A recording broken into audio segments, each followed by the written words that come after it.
अस्सलामुअलैकुम students, welcome to अपनी computer class. तो स्टूडेंट, इस क्लास में हम काउंटिंग प्रिंसिपल में से परम्यूटेशन और कंप्यूटेशन को बहुत ही इजी वे में समझेंगे। स्टूडेंट, लेक्चर बहुत ज़्यादा इंपॉर्टेंट होने वाला है, आपने लेक्चर को बिल्कुल भी मिस नहीं करना। मैं आपको 2-3 डिफरेंट मेथड से बताऊंगा कि हम किस तरह से परम्यूटेशन और कंप्यूटेशन की प्रॉब्लम को सॉल्व करते हैं। तो इसके लिए आपने लेक्चर को पूरा सुनना है। तो स्टूडेंट, स्टार्ट करते हैं परम्यूटेशन से। परम्यूटेशन कहते हैं arrangement of items in specific order, यानी कि ये एक ऐसा वे होता है जिसमें हम आइटम्स को एक प्रॉपर ऑर्डर में अरेंज कर रहे होते हैं। कोई भी प्रॉब्लम्स जिनमें ऑर्डर मैटर करता है तो उसको हम परम्यूटेशन प्रिंसिपल के ज़रिए सॉल्व करते हैं। अगर हम इसकी रियल लाइफ एग्जांपल की बात करें तो जब हमें फ़ोटोज़ को सीक्वेंस में अरेंज करना होता है तो हम परम्यूटेशन का यूज़ करते हैं, या हमें बुक को शेल्फ पे सीक्वेंस में एक प्रॉपर ऑर्डर में अरेंज करना होता है, उसके लिए हम परम्यूटेशन का यूज़ करते हैं। या हमें कुछ एक प्रॉपर ऑर्डर में नंबर्स का कॉम्बिनेशन बनाना हो तो उसके लिए भी हम परम्यूटेशन का यूज़ करते हैं।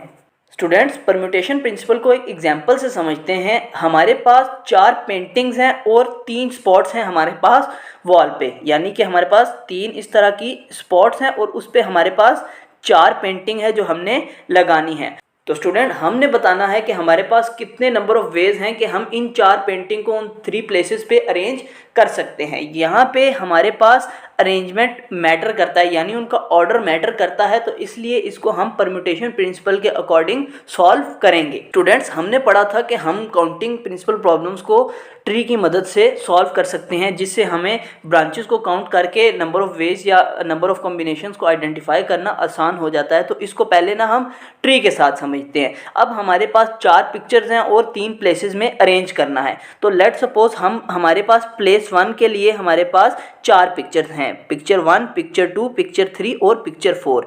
अब जब एक पिक्चर ना हमारे पास फिक्स हो जाएगी तो उसके बाद हर पिक्चर के पास हमारे पास 3 ऑप्शंस बचेंगे कि उन तीनों में से हम कोई और उसके साथ लगा सकते हैं। तो लेट सपोज ये हमारी पिक्चर 2 हो गई, ये 3 हो गई, ये 4 हो गई, ये है हमारे पास 1। अब आप लेट सपोज करें 1 भी आपका फिक्स हो गया है, 2 भी आपका फिक्स हो गया है। हमारे पास 3 प्लेसेस है ना, तो हमारे पास 2 के लिए के बाद कितने ऑप्शन बचे? उसके पास भी 2 ऑप्शन बचे, 3 और 4, यानी कि पहली जगह पे हमारे पास 1, 2 या 3 आ सकता है, 1, 2 या 4 आ सकता है। इसी तरह करते करते हमने नंबर ऑफ वेज बनाने हैं, ठीक है। इसी तरह करते हुए पेयर्स बनाने हैं कि 3 जगहों पे पिक्चर्स का अरेंजमेंट किस तरह से हो सकता है। फिर 1, 3 और 2 आ सकता है, 1, 2 और 4 आ सकता है। इस तरह करते करते आपने तमाम जितने भी यहाँ पे पिक्चर्स हैं ना उनके पेयर बनाने हैं, ठीक है।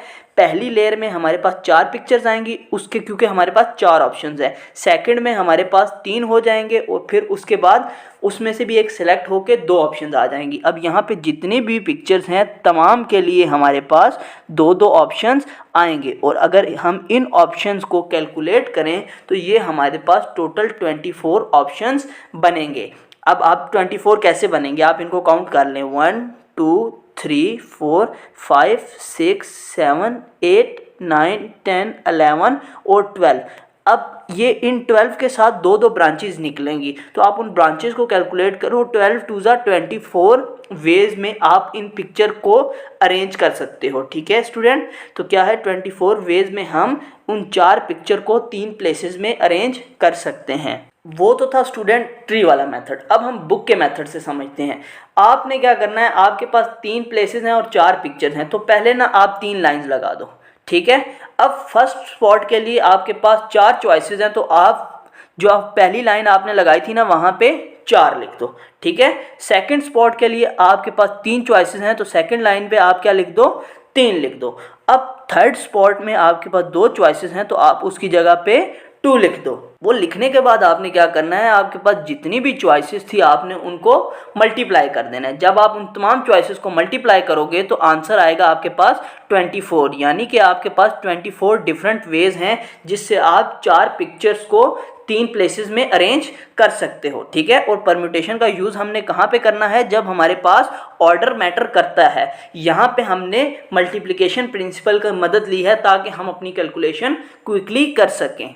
तो स्टूडेंट जब हमारे पास ना सिंपल प्रॉब्लम होंगी, बहुत छोटी छोटी बेसिक सी, जैसे 4 पिक्चर्स को अरेंज करना हो, 5 पिक्चर या 6 पिक्चर, इन प्रॉब्लम्स को हम आराम से मल्टीप्लिकेशन प्रिंसिपल की मदद से और ट्री की मदद से सॉल्व कर सकते हैं। लेकिन जैसे ही प्रॉब्लम हमारी थोड़ी सी कॉम्प्लेक्स हो जाएगी, हमारे नंबर्स बड़े हो जाएंगे, तो हमारे लिए ट्री बनाना या उसको मल्टीप्लिकेशन प्रिंसिपल की हेल्प से सॉल्व करना बहुत ज़्यादा मुश्किल हो जाएगा। अब लेट सपोज हमारे पास 1000 पिक्चर्स हैं, ठीक है, और हमें उनको 500 प्लेसेस पे अरेंज करना है, तो उसके लिए हमारे लिए ट्री बनाना बहुत ज़्यादा कॉम्प्लेक्स है, और उसी के साथ उसको मल्टीप्लिकेशन प्रिंसिपल से सॉल्व करना भी बहुत ज़्यादा कॉम्प्लेक्स है। तो इस सिनेरियो में हम परम्यूटेशन फार्मूला का यूज़ करके इतनी बड़ी कॉम्प्लेक्स प्रॉब्लम को सिर्फ 2 मिनट में सॉल्व कर लेंगे। तो स्टूडेंट समझते हैं परम्यूटेशन फार्मूला को।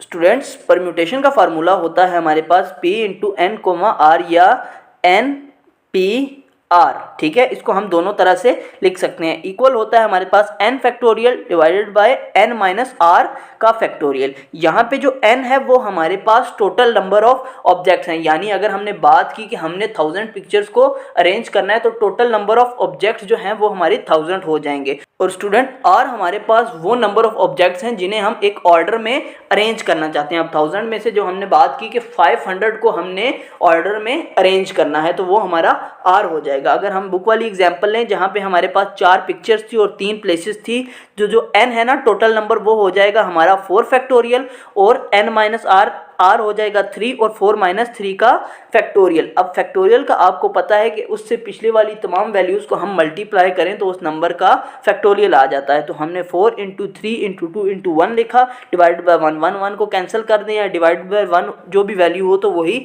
आंसर आता है। तो इसको जब हम मल्टीप्लाई करेंगे तो हमारे पास आएगा 24 वेज में हम उन पिक्चर्स को अरेंज कर सकते हैं। तो स्टूडेंट परम्यूटेशन की प्रॉब्लम को, एक एग्जाम्पल को हमने 3 डिफरेंट मेथड से सॉल्व किया। हमने ट्री के जरिए भी उसको सॉल्व किया, हमने मल्टीप्लिकेशन प्रिंसिपल की हेल्प से भी उसको सॉल्व किया, और हमने साथ ही परम्यूटेशन फार्मूला का भी यूज़ किया। स्टूडेंट आपने याद रखना है कि जब भी आपके पास ऑर्डर इंपॉर्टेंट होगा तो आपने परम्यूटेशन प्रिंसिपल का यूज़ करना है, और उसके साथ आपने ये कोशिश करनी है कि आप उसका फार्मूला याद कर लो और उसको फार्मूले के जरिए सॉल्व करो, क्योंकि आप कितनी भी कॉम्प्लेक्स प्रॉब्लम को फार्मूले के जरिए मिनटों में सॉल्व कर लोगे। नेक्स्ट प्रिंसिपल है स्टूडेंट हमारे पास कॉम्बिनेशन। कॉम्बिनेशन के प्रिंसिपल का इस्तेमाल हम तब करेंगे जब हमने कुछ आइटम्स को सिलेक्ट करना होगा, बगैर इस चीज़ पे फोकस किए कि उनका ऑर्डर क्या है, क्योंकि कॉम्बिनेशन में हमारे पास ऑर्डर मैटर नहीं करता। इसमें ABC हो या CAB हो या BAC हो, एक ही चीज़ कंसीडर की जाती है, बस रिपीटिशन नहीं होनी चाहिए, ठीक है। अगर हम इसकी रियल लाइफ एग्जाम्पल की बात करें तो हमारे पास बहुत एक बड़ा ग्रुप है, उसमें से हमें कुछ लोगों की कम्युनिटी बनानी है तो या कमेटी बनानी है, तो उसके लिए हम इसका यूज़ करते हैं। इसी तरह अगर हमें लॉटरी के लिए नंबर सेलेक्ट करने हो तो हम कॉम्बिनेशन का यूज़ करते हैं, या अगर हमें आइसक्रीम के फ्लेवर्स पिक करने हो तो भी हम इसका यूज़ करते हैं। इसका मकसद ये है कि हर आइटम आपने सेलेक्ट करनी है, ठीक है। एक बार आपने आइटम सेलेक्ट करनी है, उनका ऑर्डर मायने नहीं रखता, आप किसी को भी पहले कर लो, लेकिन आपने उसको सिलेक्ट सही करना है। स्टूडेंट्स अगर हम शॉर्ट क्वेश्चन के लिहाज से परम्यूटेशन और कॉम्बिनेशन के डिफरेंस को समझें तो परम्यूटेशन में हमारे पास ऑर्डर मैटर करता है और कॉम्बिनेशन में हमारे पास ऑर्डर मैटर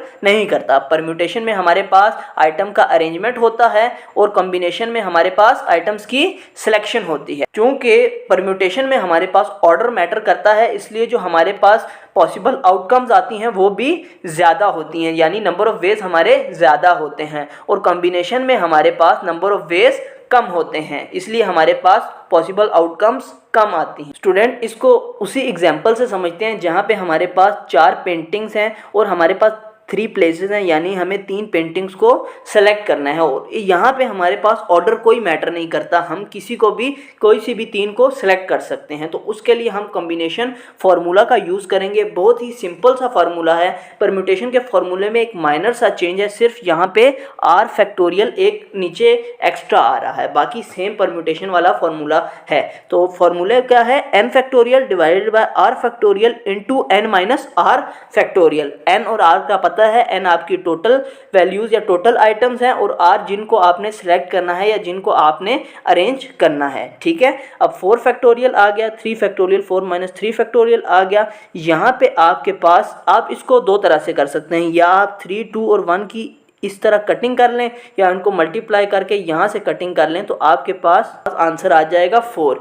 यानी कि हमारे पास 4 तरीके हैं कि हम उनको अरेंज कर सकते हैं विदाउट उनके ऑर्डर की परवाह किए। तो स्टूडेंट इसको ट्री से समझते हैं। हमारे पास 3 पेंटिंग है। लेट सपोज P1 हमने सेलेक्ट की, 4 नहीं कर सकते क्योंकि हमें 3 ही सिलेक्ट करनी है। P1 किया तो वहाँ से उसके साथ हम P2 को सीक्वेंस में अरेंज कर सकते हैं। जब हम P1 और P2 को कर लेंगे तो P2 के बाद हमारे पास 2 ऑप्शन बचेंगे जिसमें से हमें एक सिलेक्ट करना है, और वो कौन सा है, P3 या P4। तो हमारे पास जो कॉम्बिनेशन बनेगा वो किस चीज़ का बनेगा, P1 P2 P3। ठीक है, हमें 3 पिक्चर सेलेक्ट करनी है तो हम इस तरह से कर सकते हैं। या अगला कॉम्बिनेशन क्या बनेगा, P1 P2 P4। ठीक है, उसी तरह से फिर हम P1 P3 P4 और P2 P3 P4, ये हमारे पास 4 कॉम्बिनेशन बनेंगे। ये जो वाला हमारा जो कॉम्बिनेशन है ये नहीं बनेगा, ये गलत कंसीडर होगा क्योंकि यहाँ पे रिपीटेशन हो रही है। देखो P3 और P4 यहाँ पे भी आ रहा है, इसलिए हमारे पास कॉम्बिनेशन में रिपीटेशन अलाउ नहीं होती। ठीक है स्टूडेंट, इस तरह से हमारे पास 4 कॉम्बिनेशन बनेंगे, एक ये वाला, एक ये और एक ये। तो स्टूडेंट उम्मीद है ये लेक्चर आपको समझ आ गया होगा। मिलते हैं नेक्स्ट वीडियोज़ में, तब तक अपना बहुत सारा ख्याल रखिएगा। अल्लाह हाफिज़।